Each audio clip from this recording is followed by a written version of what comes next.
Hello and thank you for joining us on the last week edition of Journalist Hangout. I am Esther Mokwariola. Today on the program, Sultan, C.A.N President asked President Muhammadu Buhari to be decisive with insecurity as 136 kidnapped Tejina Islamia school pupils in Niger State regain freedom after 88 days in captivity. Another court in coordinated jurisdiction in Kebbi State reinstates Uche Secondus as PDP national chairman. And later on the show, European Champions League returns as Manchester City draws PSG. I will be hanging out with Babajide Kolade Otitoju and Martins Oloja, while me and Akiri will join us later for sports. Journalist Hangout starts now.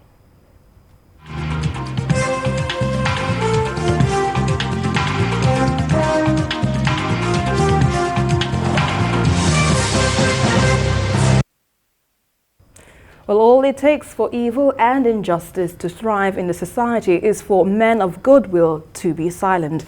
In the face of worsening insecurity across Nigeria, prominent citizens are raising the voice of concern. While the Sultan of Sokoto and the President of the Nigerian Supreme Council for Islamic Affairs, Alhaji Sa'ad Abubakar III, is urging the federal government to be decisive. And he insisted that President Buhari must lead, otherwise the country will continue to grope in the dark. Also, the president of the Christian Association of Nigeria, Samson Ayokule, wants the military to boost intelligence gathering and be more proactive in dealing with bandits before they carry out attacks.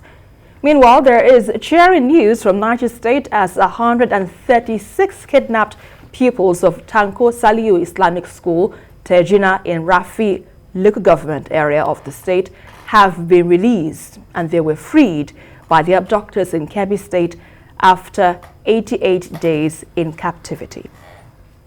Babajide, when we talk about the worsening insecurity challenges ravaging the country, one comes to mind. About 2 months ago, the president, promised to, speak to those who incite trouble in Nigeria in the language that they understand. But there seems to be, relative or remarkable improvement in the level of security that the country is experiencing right now. What do you make of this development? In the Northeast, yes, there is a bit of improvement. But we have to be careful not to fall into some form of overconfidence, because Boko Haram is known to take its time to plan some big attacks, and then when the attack happens, that is what we'll be talking about for a long time. So I do not want to jubilate, especially over people who are who are surrendering, because I know it's the Shekau faction that is surrendering. The more formidable faction is the Albanawi faction, with its headquarters in the Lake Chad Islands. They have refused to surrender. In fact, they are running their own shows.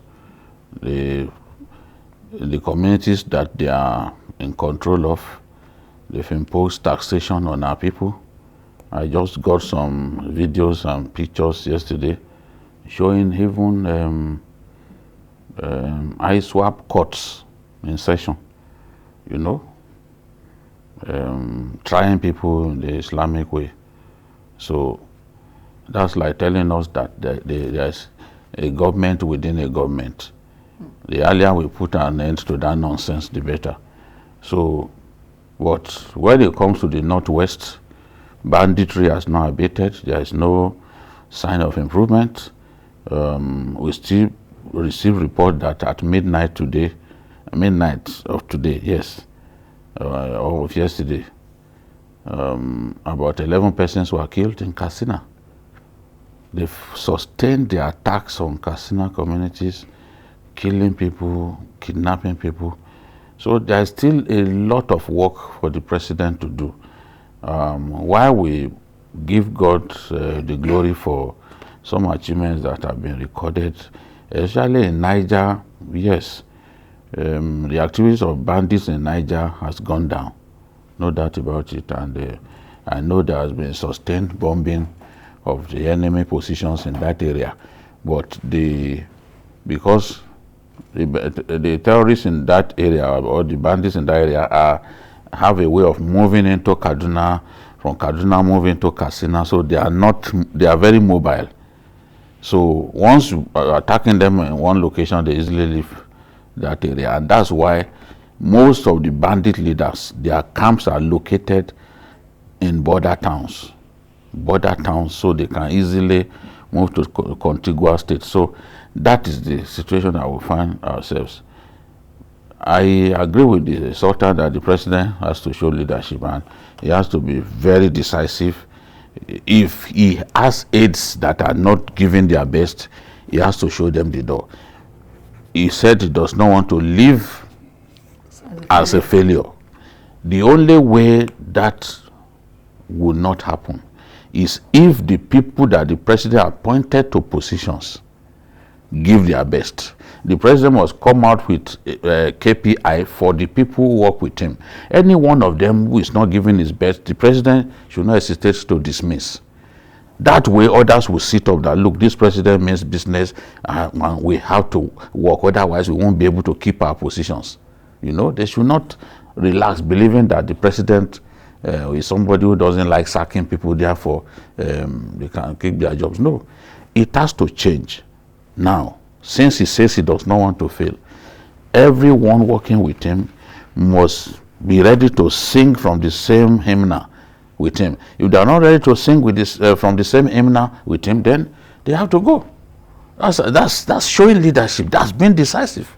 That's sending the right message. So you can send the message in the language that people understand to them.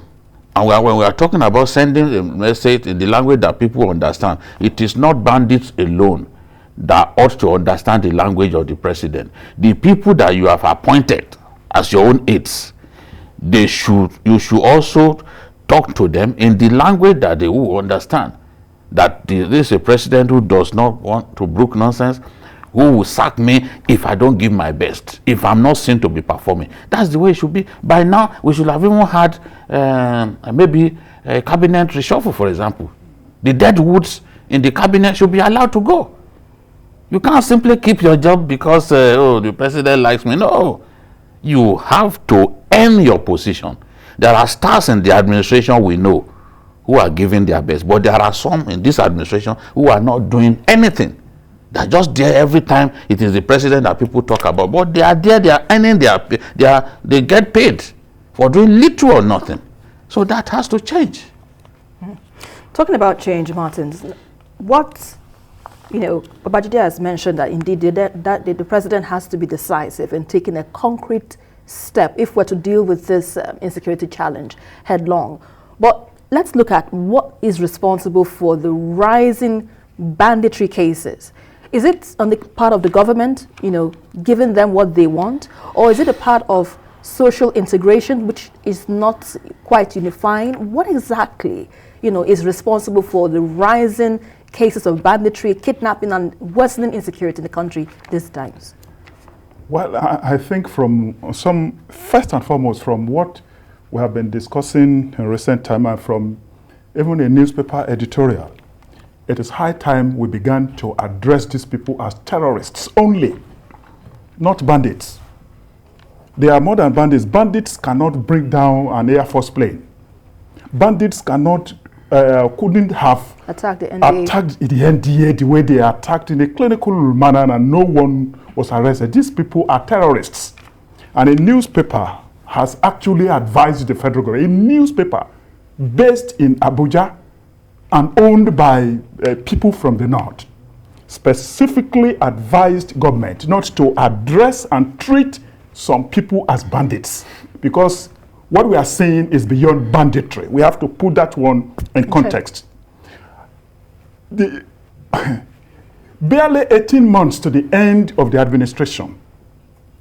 How many times will people, journalists hang out on various platforms, advise about decisiveness, about just showing leadership? How many times will even the Sultan advise?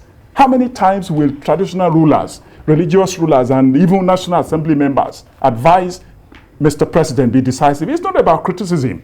It's about wishing our leader a success, suggesting to him, and that is actually the primary role, one of the primary responsibility of the media. Setting agenda, holding leaders to account, and monitoring governance. And that's how many times, how many suggestions does a leader need to be decisive? So we have analyzed these things so many times. Everybody is saying the same thing, and they continue to say, oh no, these people, we need to suppress the press, we need to do this thing. Now, it appears that truth is something you can't keep in the grave for more than even 3 days. You can't keep truth in the grave. It's coming out in this age that digital technologies shape at the speed of thought. You have to do something, because by the time you wake up the following morning, everything has gone viral. You can't recognize the shape of policies that you refused to address yesterday, today. So it's up to the leadership. It's up to the leader and the commander-in-chief, because this is a time, even we commentators will ask, where is the commander-in-chief? Where has the commander-in-chief been? Where does he want us to be? Where is he taking us at this time? So those are the questions to consider in the same context Jide has spoken. That this is a time, even the leaders in his own region, the leaders everywhere, people are concerned about insecurity in the country. Look at the elite military institution that we had. He needs to address the last thing that Jide talked about. He needs to look at his government and look at people who are not doing well. Is it in the intelligence service, in the security service, everywhere, in the police service? If there are examples and incidents of indolence, if there are people who sleep too much, who do not do what we are paying them to do, he should show them the way out. Not only in national interest, in his own interest as the commander-in-chief. When we raise the question at this time, citizens will be asking, he may not hear all, except through this kind of platform, that where is the commander-in-chief of the armed forces of Nigeria?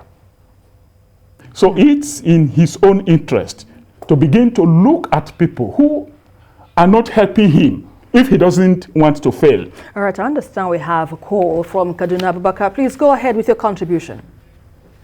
Thank you very much. I am very appreciative, and yet to establish contact with Abubakar, so, can you hear me? If you can, please go ahead with your contribution. I can hear you very well.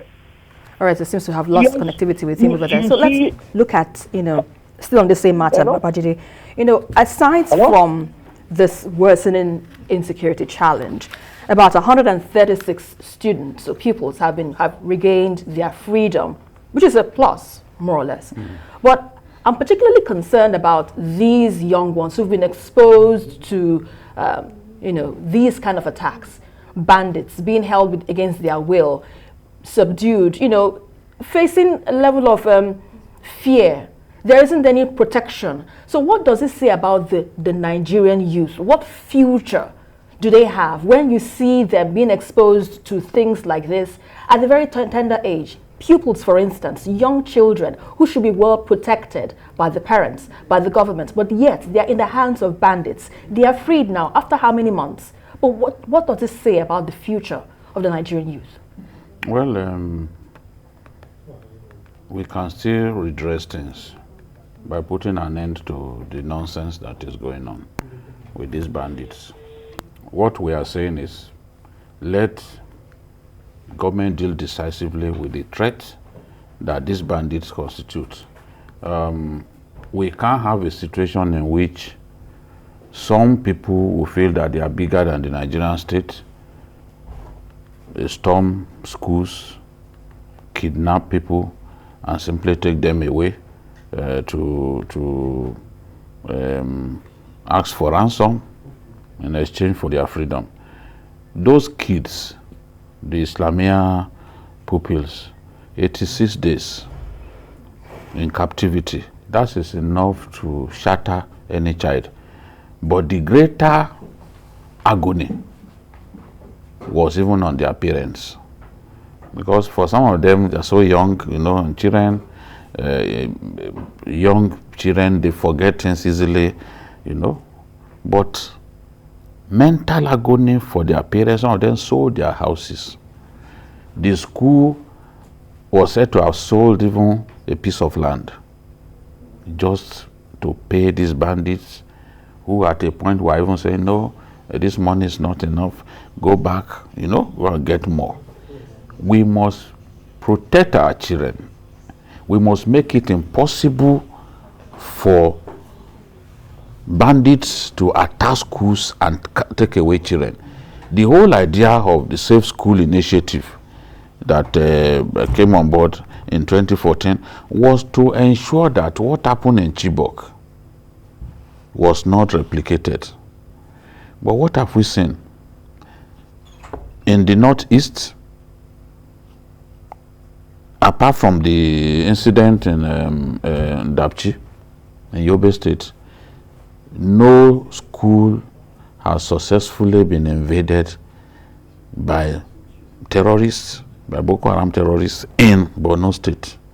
They've relocated the schools in the hinterland, they've relocated the pupils and put them in giant schools. Giant, my own words. Giant schools with many classrooms, you know. Some of them looking more or less like even university senate buildings. That is where we have these children now. At least we are guaranteed of their safety because it's the state capital. The state capital is better protected.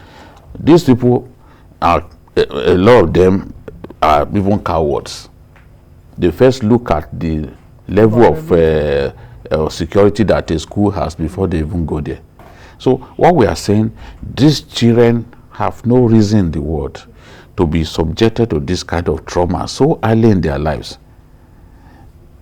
And no Nigerian, for emphasis, deserves to be subjected to that kind of trauma. So the government must do its best to protect us better, keep our schools safe in all of those areas where that we know are now dangerous because of the activities of these felons. We need to protect the schools. When young people get discouraged about going to school because of what we are seeing, the future of our country will be in jeopardy. Because in some countries of the world, there are three priorities: are education, education, education. Because that is what will guarantee real progress, real growth and development. But if people get discouraged from going to school because they are not sure that they will come back home safely, then we are in trouble. That's why we have to defeat these bandits, a comprehensive military campaign across all the frontline states, all the states where banditry is rampant. We have to have a coordinated military campaign that blocks any exit point from them, that will exterminate them. It is possible.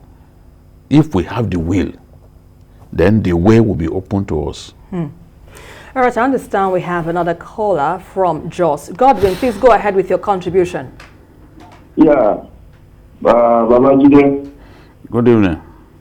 I like this program. It's just that I want to correct one impression. That impression is, please stop calling these people bandits. They are not bandits, they are terrorists. Well, that is. You see, let me respond to that, my friend. Let me respond to that. It is not what we call them that is the problem. It is how we respond to them, and their activities fit the definition, the dictionary definition of banditry. That is, all the newspapers that define them as bandits, they are not fools. It is the way the dictionary defines who a bandit is and who a terrorist is. There are several activities of armed robbers that are terrorist in nature, but you won't because of that call an armed robber a terrorist. Let's appeal to our government to deal decisively with them. Let's not get involved in argument about what they should be called. Because even calling them terrorists, we labeled Boko Haram terrorists. Have we defeated them? That is not what will guarantee victory over them. It is how decisive and the kind of actions that we take that will determine determine victory for us as a nation, not what we call them. Babajide. Yes. Babajide. That is why the NDA, the military in NDA, is calling them unknown gunmen, bandits. They see. If you give them the real name, Giving them the real name. No, see, go and check the meaning of terrorist again. Go and check the meaning, please. Then call us tomorrow and read out the meaning of terrorists that you discovered. Because who are the terrorists even in today's world? When you talk about Al-Qaeda and the rest of them, Al-Qaeda, their activities, you will know that there is an ideology. They want an Islamic state. That's why Boko Haram fits the definition of a terrorist group. They have an ideology. Their actions are sometimes political.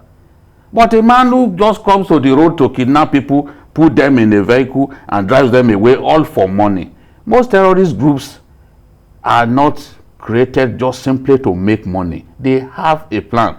When the Islamic the movement in Algeria was stopped from taking power in 1992, they became a terrorist group. They were simply beheading people. They were not kidnapping people for money. So it is what they do, their modus operandi, that will give them a definition, not simply we will just take a decision that we want to start calling them terrorists. That is not the issue. That is not the issue. Armed robbers kill people. Are all armed robbers terrorists? The answer is no. Godwin, I hope that answers your question so far. Well, the Lagos State students in University of Jos have evacuated from Plateau State on the order of Governor Babajide Sanwo-Olu due to insecurity have expressed appreciation to the state for the rescue operation. Let's share the video with you. Nigerian students of the greatest Nigerian students unintimidated just sides. We want to yarn, we want to yarn, we want to talk, we want to cap, we want to appreciate. We want to say thank you. Thank you, His Excellency. Thank you, Lagos State government. We appreciate the Lagos State government. Kirigosa for Lagos State government. Kirigosa for our governor. Gosa.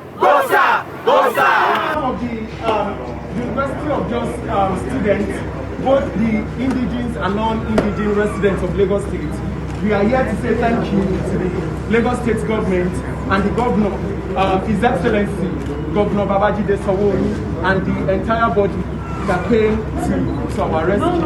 The Lagos State Students Association, all of them, they are the SSS Governor of State Affairs, and the SAE, our gratitude is actually to them, and we appreciate them for the rescue mission, though it came in unexpectedly, and they actually came to rescue this number of students from Jos. Fast food, and all the way from Jos to Lagos State, we were giving maximum security, good hospitality, good welfare, good security. This government get level, and we will get level. For Lagos State government. I would like to say thank you to everyone who had put this together, who had gone out of their ways regardless of the short notice. And this is of course something that no one foresaw. With the short notice, they came together and made sure we were evacuated out of the place. We are saying a very big thank you. Every year's witness, we cannot appreciate you enough. Because truth be said, since the incident has been going on, we've not been able to sleep. You cannot imagine you hearing gunshots all the time close to your window, and when you go on the media, you see so many numbers of people that has been killed. You understand? So this is a really big deal for us that the Lagos State government and all the partners came to our rescue. We say a very big thank you. God bless you. Please, three goes for Lagos State government.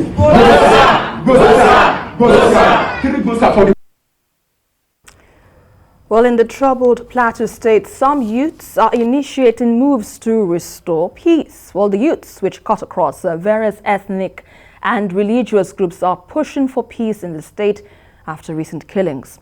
Well, our youth leader in Jos, Sani Nuhu Yusuf, joins us now for more discussions on this. Good to have you on the program this evening, Nuhu. So give us a sense, first off, of how the city of Jos is at the moment. Is it still volatile? Hello, Nuhu, can you hear me? Hello? Can you hear me? Yeah. All right. Come again, please. Yes. Now, I want to give us a sense of how the city of Jos is looking at the moment. Is it still volatile? The network is not clear. I can't hear you. What is the mood like in Jos at the moment? Is it still volatile? Hello? Okay, since we're having some technicality issues with Sani Nuhu, as soon as we have him better online, we'll discuss more on this issue. So before we move on to the next topic, Jide, with what has gone on so far, what are your thoughts on how the state was able to evacuate the students and still, the place is not really safe or conducive for residents and even students to continue their education? Yes, at least we've received reports of the killing of the female students of the University of Jos who was on her way to church, and even this last community that was attacked is located right at the back of the university. So the university is like hemmed in between warring groups. So it makes sense because the students are always in harm's way.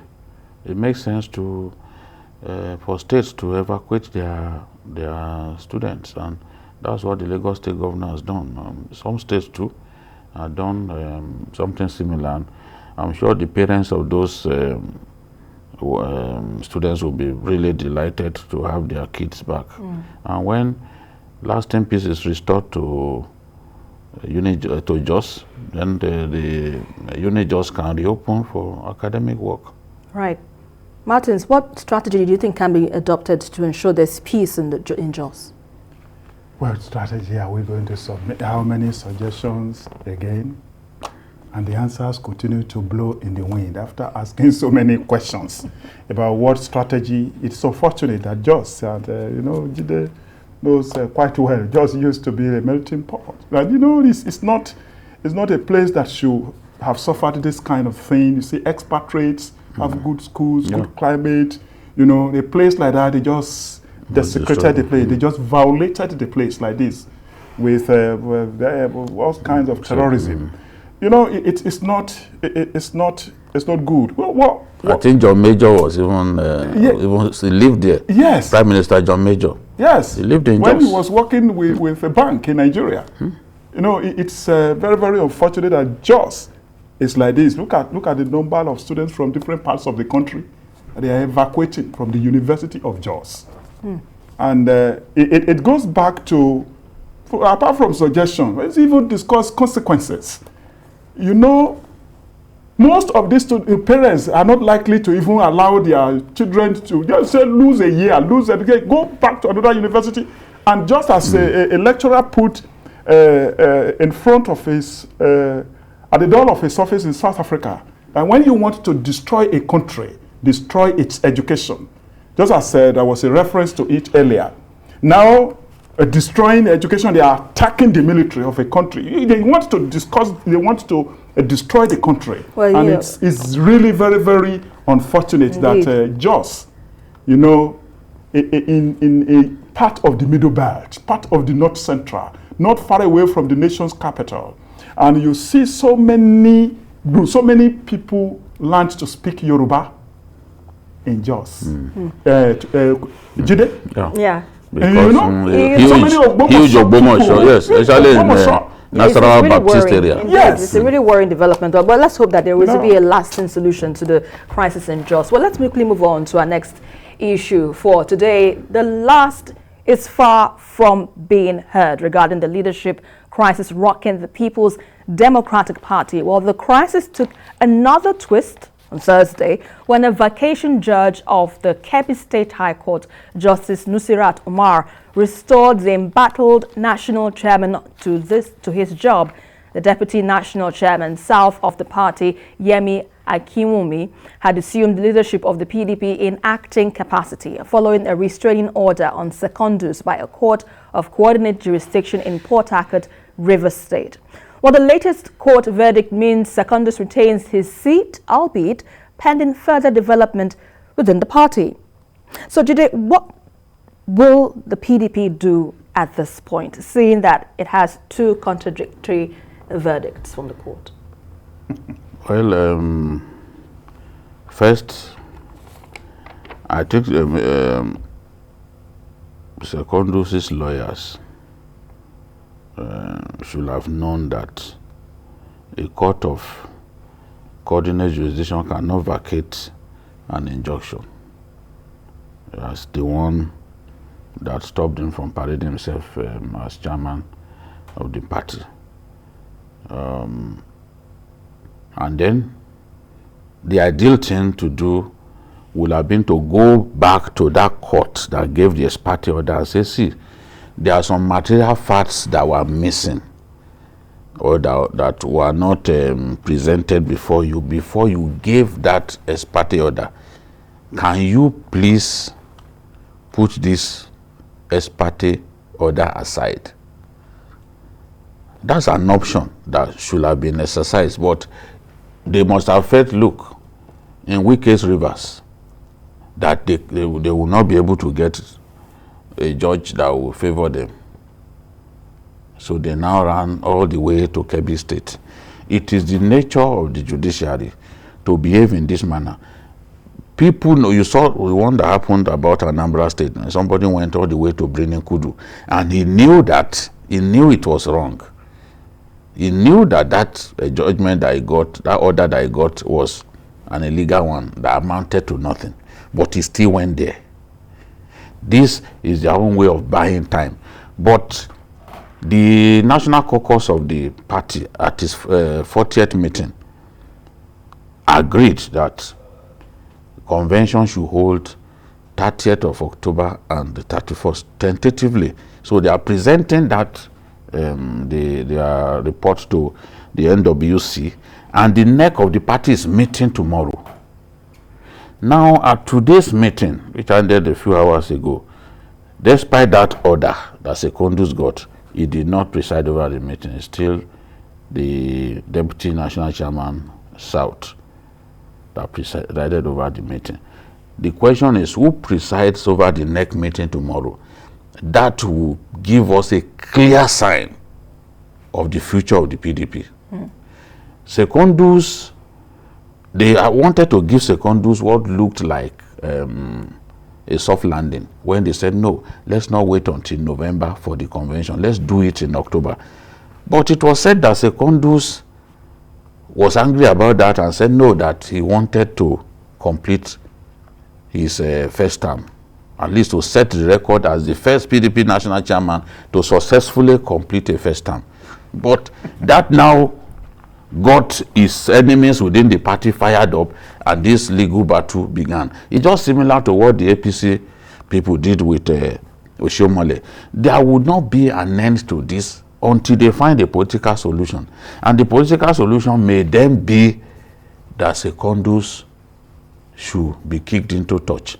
That, in my view, is where we are headed. All of the powerful people that are coming together, you know, they've set up a committee now of elders led by former Senate President David Mark to get the warring parties to withdraw their cases in court.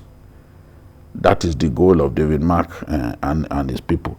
But knowing the governor of Rivers State and some of the people who do not want Secondus and some of the arguments that they are coming up with, including the fact that he has a case with the FCC, I don't think there will be a let-up.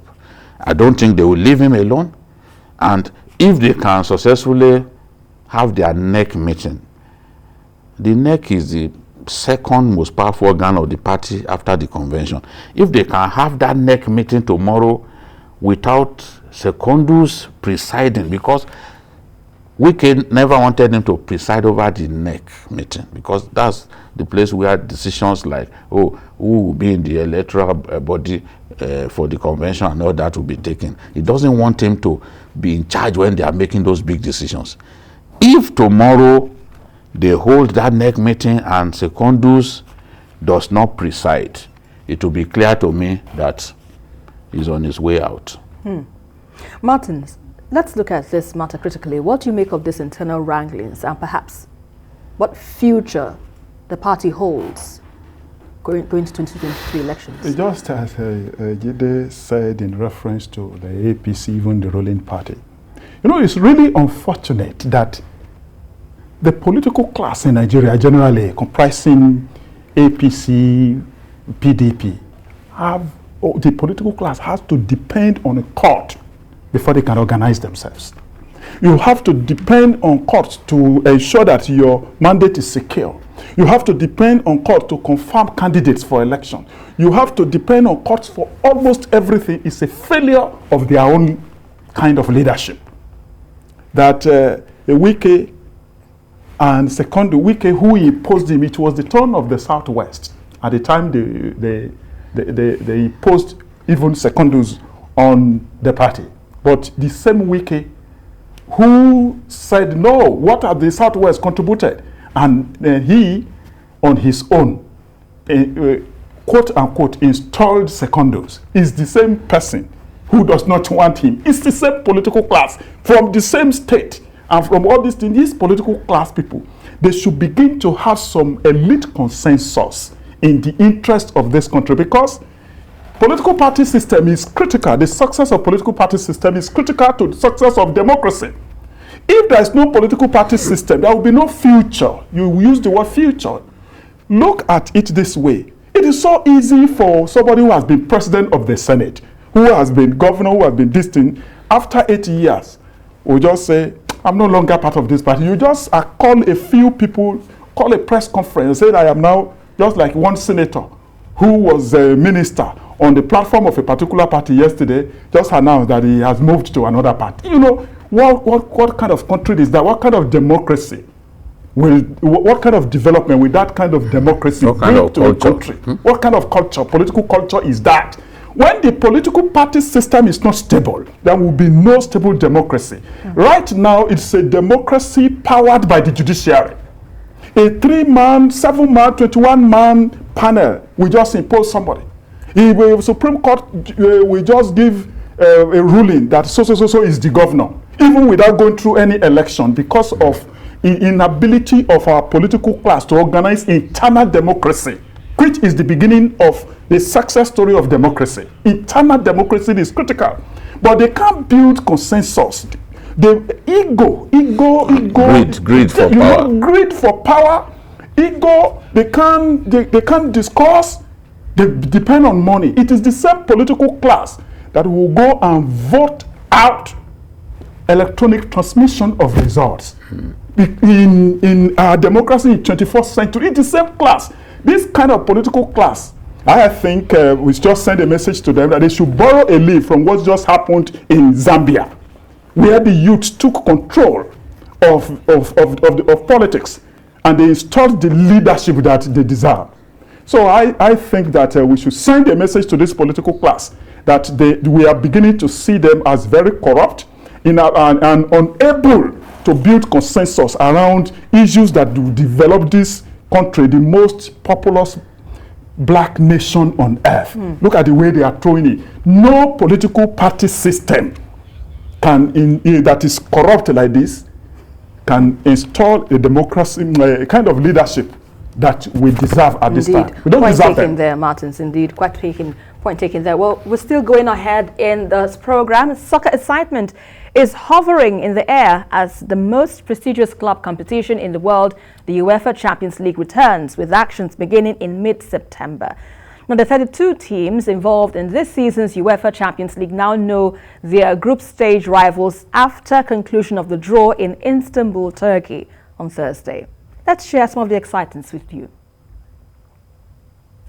That's right, we do know everything. We have the star-studded lineup complete, so let's have a recap of all the 8 groups. Fantastic quality in this competition. As always, let's do it in alphabetical order. In Group A, Manchester City, Paris Saint-Germain, Leipzig and Club Brugge. In B, it's Atletico de Madrid, Liverpool, FC Porto and AC Milan. In C, Sporting Club Portugal, Borussia Dortmund, Ajax and Besiktas. And in Group D, Internazionale Milano, Real Madrid, Shakhtar Donetsk and Sheriff Tiraspol. And I will continue, Pedro, starting with Group E, FC Bayern München, FC Barcelona, Benfica and Dynamo Kiev. In Group F, we have Villarreal, Manchester United, Atlanta Bergamo and Young Boys Bern. And in Group G, LOSC Lille, Sevilla FC, FC Salzburg and VfL Wolfsburg. And the final Group H, Chelsea FC, Juventus, Football Club Zenit and Malmö. Thank you. That is a wrap for the draw. So we'd like to thank our special guests, Branislav Ivanovic and Michael Essien. Of course, also Michael and Giorgio. Thank you very much, gentlemen. Enjoy the rest of your evening. It was a pleasure. Thank you. Well, I have with me in the studio sports journalist and anchor me and Akiri to, analyze what we just saw a while ago on the screen. So now we are hearing that UEFA is going to resume, very soon. That's it. What are expectations? Very high. It's the most glamorous football club competition in the world, the UEFA Champions League, and it's the dream of every footballer, to play at the biggest stage. And if there is one group everyone is talking about, it has got to do with the group that has Liverpool, Atletico Madrid, which affords Liverpool the opportunity of returning to the Wanda Metropolitano Stadium. They've got Porto also in that group, and AC Milan. It's a group that has got clubs with a lot of experience, clubs who are indeed gunning for the title. And you also have Bayern and also Barcelona, in the same group. That's a good draw, so to say. When I mean good, very tough. But Esther, the biggest news as we speak right now is the fact that Cristiano Ronaldo is back at Manchester United. Yes. 2-year deal. As we speak, Ronaldo has touched down in Portugal, and negotiations between Man U and Juventus are almost concluded, waiting for medicals. He already bid players of Juventus goodbye, and I know Man U fans are excited with this development. I can tell you're also excited as well from the tone of your voice. Good football. We see good football in England. But did you share the same sentiments? Oh, you can say that again. I named my son after Ronaldo. By this time my son came in October 2006, Ronaldo had not won a single personal honor. But I saw potential in him and I named my son after him. And I do not regret that, because he's one of the 4 best players to ever play the game. I'm not going to be involved in the controversy over who is better between him and Messi, but I know that he's one of the 4 best players the world has ever seen to ever play that game. And to come back to Manchester United, allied to the signing of Raphael Varane, is a statement of intent that Manchester United is determined to reclaim its past. And when I say Manchester United is determined to reclaim its past, you know what that past is. That past is 20 league titles. That past is more Community Shield, more than any club in England. That past is staying up there among the best in the world. That is why everyone is excited that Ororo is here. Ororo has come to finish the job that he started. He carried Manchester United on his shoulders and won the Champions League for Manchester United. Never mind the fact that he missed a penalty on the day. But he did so well for the club. Now he's back. And we're talking about Champions League. With someone like him, you are assured of goals. No player has ever scored as many Champions League goals as Cristiano Ronaldo. Not even the Messi that people hit their heads on the wall over. Messi has not scored as many goals as Ronaldo in the Champions League. And both of them are going to be playing the Champions League. So you're having the confidence that the Manchester United will take, the trophy this season? I'm not saying that. It's too early to say that. And I will not say PSG to take it, because I don't think that PSG has even got the coach with that kind of winning mentality. He's never won anything of note. So maybe PSG needs to change their coach. Maybe a Conte? Maybe get someone who is better, because that's a club now with promise, with the kind of players that they have signed. But I'm happy that Ronaldo is back in Manchester, and even his work ethic. There is no footballer in the world with his work ethic. Nobody. He trains harder than anybody. Ferguson, even as a younger player, Ferguson used to chase him away from the training ground. So, but Mia, who are the potential rivals in this game? Well, at this stage, you just like you mentioned, everyone is looking at PSG today. PSG, you have a front line that boasts of Lionel Messi, Kylian Mbappe. Yes, there are talks of Kylian Mbappe leaving PSG, but at the moment it's still a player of Paris Saint-Germain. You also have Neymar. This arguably the best players in world football you can talk about today. At some point in time, they were thinking of adding a Cristiano Ronaldo. Unfortunately for a Ronaldo, he felt working with a Massimiliano Allegri, who is more defensive when it comes to tactics, may deprive him of the opportunity of winning the UEFA Champions League. And Ronaldo still wants to win the UEFA Champions League we're talking about today, and that's why I felt, okay, it's time to leave Juve. Juve would definitely come down the pecking order. I don't think they will be in the running as far as the Champions League trophy is concerned. On paper, that's just the truth.